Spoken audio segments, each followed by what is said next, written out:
Very welcome to you all to this EEA seminar. We're very happy to host you.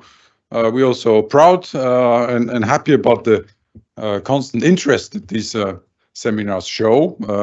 This room is kind of full, but we have also a lot of participants online, and that's very rewarding. It's my 10th EEA seminar. We do this every second year, so you can calculate back how long I've been in this game, with actually a growing interest, which shows that obviously the EEA matters must be relevant for others. Why do we do this? We do this because we need to maintain a kind of EEA awareness around Brussels and around. You will hear a lot about what this EEA is all about, but it encompasses interactions and cooperation with a lot of institutions and people here in Brussels. And the more the EEA is on their mind, the better the EEA functions. So that's why we do this, and we're happy about this interest. The EEA has existed for soon 30 years as a long-standing backbone of cooperation between our countries and the European Union. Our countries on the EFTA side, I guess you know this, means Norway, Iceland, and Liechtenstein. And on the EU side, actually members of the EEA are three countries: the EU member countries and the EU itself, if you think of the parties to the agreement. Since the agreement was signed 30 years ago, a lot has changed.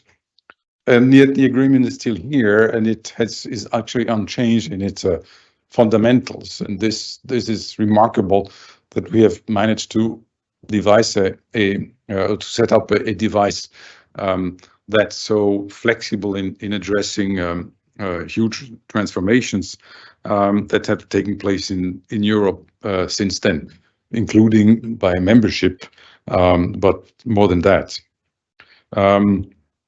That includes the many crises that we witnessed in Europe over the past years: financial crisis, to name just a few, in 2008, the Brexit, the migration crisis, rule of law crisis, COVID crisis, and now a war in Europe. Managing Europe and the EEA through this crisis has required important skills and crisis management skills and policy making. And whilst Europe is addressing this crisis, I think this is remarkable with the current Commission, Europe is still addressing or pursuing its agenda, its non-crisis agenda, which is the dual transformation, digital and green, maintaining social protection and positioning Europe and ourselves in the world of trade, which is increasingly fragmented. So oftentimes European cooperation has developed through the crisis. It still does, but in addition, Europe does not only manage crisis, but also pursue its kind of shaping agenda. And as Europe does this, so do we at EFTA, so do our member states. They do this through different channels of cooperation, different contributions, also membership in other organizations, but the EEA remains the backbone of and the core of our contribution and anchorage in this European cooperation. I think the reason why the EEA has worked so well, been so flexible and stable over the last decades, despite the changes in Europe, is the positive spirit of cooperation and trust. Beyond the letter of the agreements, what drives this cooperation is a sense of close partnership, of trust, that, when it's there, then everything is possible. I'd like to quote in this respect the European Commission for Financial Stability, McGuinness, not try to pronounce her first name because Irish is not my first language. We should be very proud of what we built, she said, addressing an EFTA EEA crowd in this very room recently, and qualified the EFTA states as some of Europe's closest and most important partners. So that's how we understand ourselves too. And this positive spirit continues to prevail. And I think this is what will allow us to address the challenges and transformations ahead. I mentioned some of them: inflation crisis, now social inclusion, the energy transition, digital transformation, just to name them. A word about EFTA. The EEA is an offspring from EFTA, so to say. We emerged in 1960, actually as a competing project to the EEC at the time, with 7 founding members.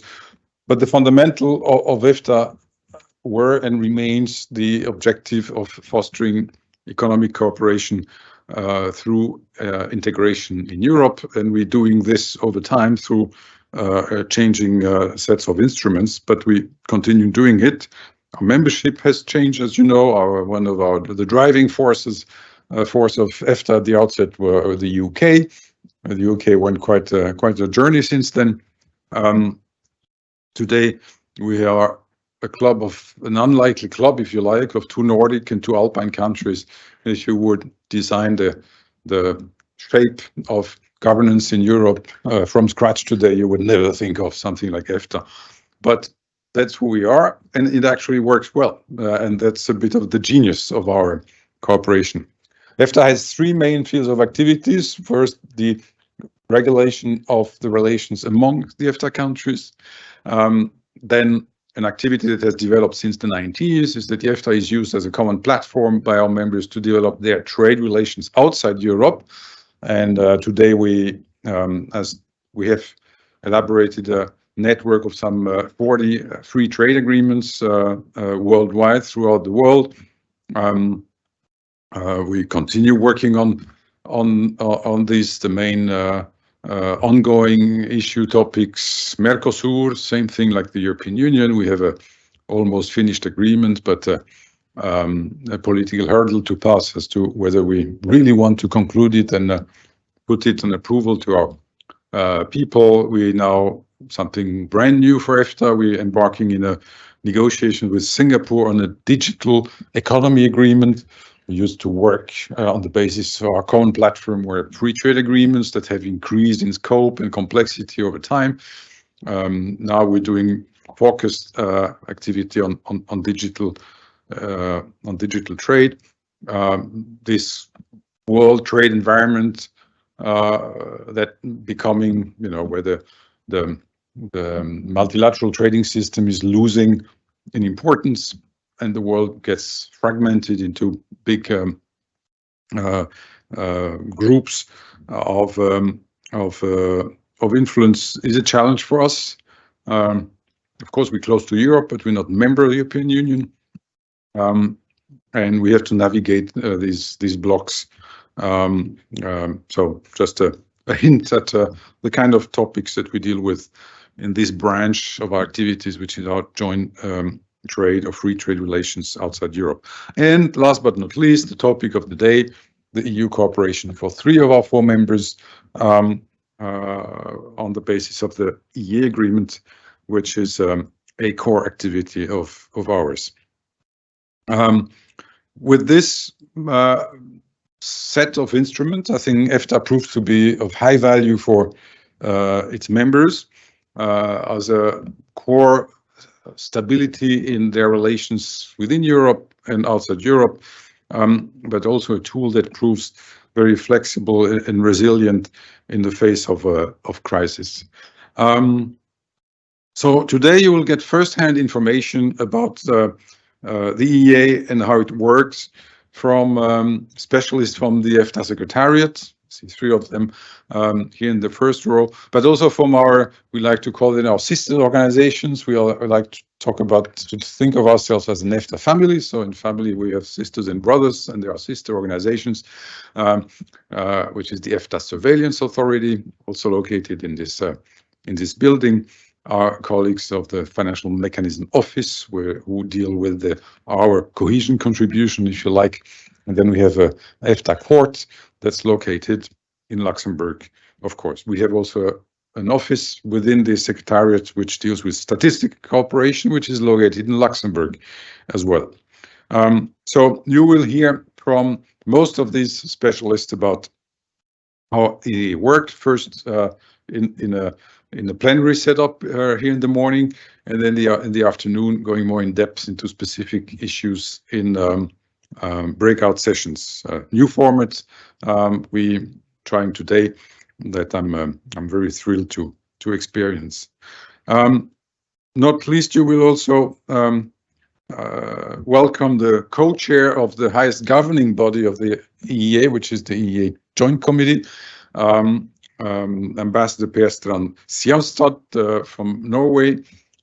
Norway is currently chairing the EFTA group in the context, and Thomas McLenaghan, another difficult name for me to pronounce, from the section of the Commission, which is our partner on the EU side. They jointly represent the highest governing body, which is the EEA Joint Committee, and they will give their perspective on the EEA. With this, welcome to you all. I encourage you to be active, interrupt me and others with questions and comments. Take the most out of this time that you kindly devote to our pet subject, the European Economic Area. Thank you.